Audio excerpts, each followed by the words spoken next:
So I'm pleased to say I'm joined by Dr. Ranj today to talk all things travel and how he's coping with the pandemic. Ranj, how's it been for you? Um, Interesting, I suppose.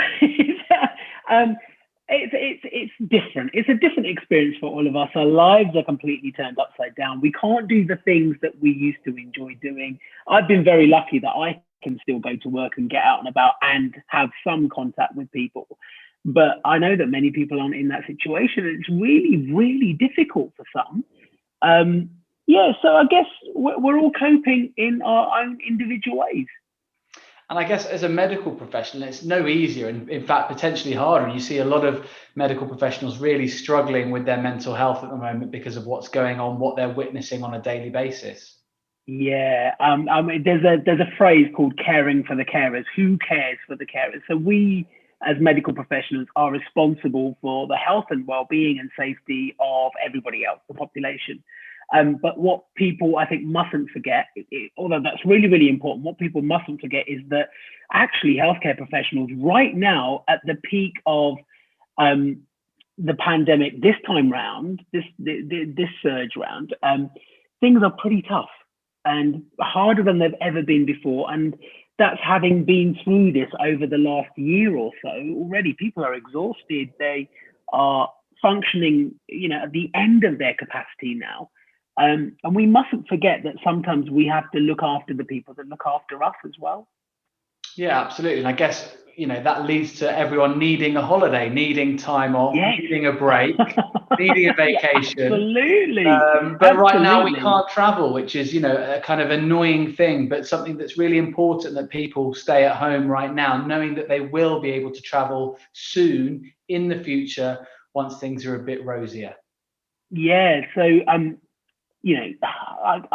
don't say it lightly. Being able to travel and go on holiday is a luxury, but it's very much an important luxury because it doesn't have to be extravagant. However, you get out and get away, and it's an opportunity to relax. It's an opportunity to decompress. It's an opportunity to just take stock of where you are and how you're feeling and refocus. And mentally, that's really, really important, no matter how you do that.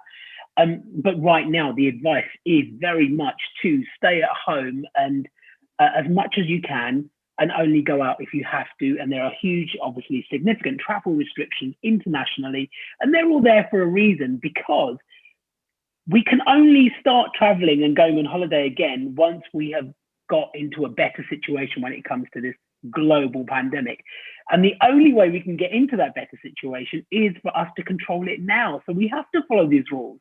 We have to lock ourselves down to get through it and get back into that situation where we can enjoy ourselves, where we can experience that luxury again that so many of us miss.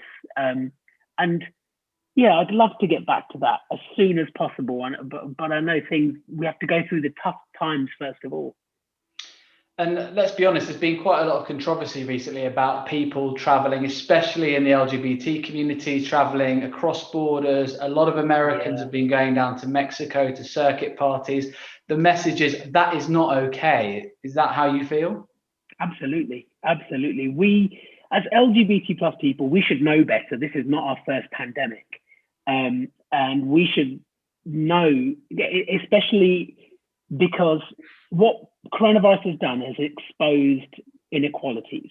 So LGBT plus people are not at increased risk from coronavirus per se, but the pandemic has exposed the inequalities that we are already been subject to. So accessing healthcare, accessing specific healthcare that meets our needs, particularly if you're trans, for example, we should know better than this. And we have just as much a part to play as everyone else in helping control this pandemic. And I know it's difficult for everybody. I know for many people who are stuck indoors, it may not be the safest place for them if they are LGBTQ plus. We know that some people's families and their environments don't understand who they are. They can get very, very isolated. And that's a significant issue in our community. I understand that, but that does not excuse us bending the rules. That does not excuse us putting ourselves, those around us, and the locations that we go to at risk. We should know better. We should do better. And we have a part to play in helping during this pandemic. Yeah, I couldn't agree with you more. And we as a business have obviously been advocating people travel later in the year when it's safe to do so and it's sensible to do so, and when they're not potentially endangering other people. I think, it's interesting, isn't it? The LGBT community is a community, but we're also divided over issues like this. And it does baffle me that when you look online, you see such rhetoric of gay men pitching against other gay men. It doesn't feel very inclusive to me. What do you feel? Yeah, I agree, and it's a shame that it comes to that, actually, because we are, as a community, subject to so many disadvantages, so many challenges, and just so much discrimination that we need to stick together. We need to support each other. That support that we give ourselves as a community, we are almost like a second family to one another, and that's really, really hugely important. So for us to have these disagreements and arguments within the community is really sad. But this isn't the first disagreement we've had. There are lots of, even within the community itself, there's a lot of discrimination that we need to tackle, I think, particularly when it comes to race and things like that. But it's a shame that this is yet another reason that we fall out. There are some of us who are trying to be extremely responsible, and there are some of us who feel like we can bend the rules, and that's not fair, because that affects everybody. You aren't just making that decision for yourself. Like you said, it's okay to travel if you do it safely, if you have to, when the time is right, and when you're not putting anybody at risk, both yourself or others. But remember, the decisions we are making aren't just for ourselves right now, they are for everybody around us, and we have a responsibility. The interesting thing about the pandemic is it's made us all be a bit more kind of introspective and soul searching in terms of who we are as people, who we are as a community. What have you learned, and what reflections on yourself have surprised you perhaps in the pandemic? I've spent a lot of time by myself in this pandemic. I live by myself. So one thing I learned is when obviously everything kind of started to shut down and lock down, and we were told to stay at home for very, very good reasons, is it slowed me down. Before this, I was running around like a headless chicken, trying to do everything, going to events, being that typical, going to events and parties, having fun, going out with friends, which is all great. But I never really stopped and spent time with myself and kind of thought, right, what's important to me? What do I need to get done? How do I look after me? And it really made me focus and be a bit more mindful about what do I need to do and what do I want to do and what can I do without. And it was a real rebalance for me, actually. Initially, when we started to lock down, for me, it was really beneficial because it allowed me that time to kind of think, to stop, take stock of stuff, and kind of reorientate myself a little bit, get stuff done that I'd been putting off for ages, which is hugely important. So it was good in that sense, but obviously the longer it goes on, the harder it gets. And once you've got all your stuff done, like, cleared out your wardrobes and finished off that project you've been putting off, it starts to get really difficult. So I can understand people's frustrations. Let's talk a bit about travel. Do you have any memorable travel experiences? What's your most memorable travel experience? My most memorable travel experience? Oh, gosh. Oh, one of them, I have to say this. I got to go to Australia, Sydney, Australia, and Melbourne, actually, for New Year's. Once upon a time, it was a good few years back, when Kylie was celebrating her 25-year anniversary. And they did this big sort of like event at Sydney Harbour. And they had her album kind of like in lights on stuff, and they'd lit Sydney Harbour. And I was actually, it sounds like crazy looking back on it, I was partying with Kylie at Sydney Harbour, watching the fireworks, listening to her song Time Bomb. It was amazing. It doesn't get much better than that. Something like that you can never do. I will never do again. But I had an amazing time. That must have been a good 6, 7, 8 years ago now. It's a long time ago. I mean, it was like the gayest and the most fabulous experience I've probably ever had in my life. But speaking of gay experiences, the other really memorable trip I've had was going to World Pride in New York, which I love New York. It's one of my favorite cities. Now that we're in Biden's America, it's just going to get even better.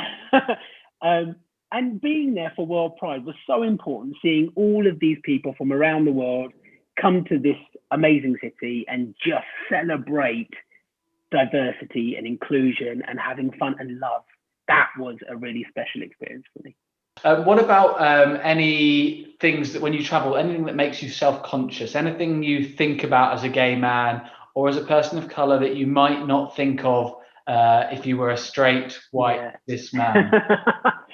I suppose in many ways, being a cis man, I've been very lucky that I don't have as many things to worry about as some other people do. I think a lot of issues that people experience have probably passed me by in many ways, but there are times when you go out and about, and I have been on holidays with partners before, same-sex partners, and you are conscious of how you may be perceived, or can you hold their hand when you're walking down the street? Like, are you allowed to show affection in public? And you can be conscious of that sometimes. I've been to parties and clubs where the crowd isn't particularly diverse, and it does make you conscious of what you look like and my background and my culture. And that's not necessarily because people are making you feel or doing something specifically to you, but it does make you consider yourself. And I think as LGBT plus people, as queer people, we often second guess ourselves. We often look at ourselves and think, "Oh, I'm reminded of that time where I feel like I don't fit in."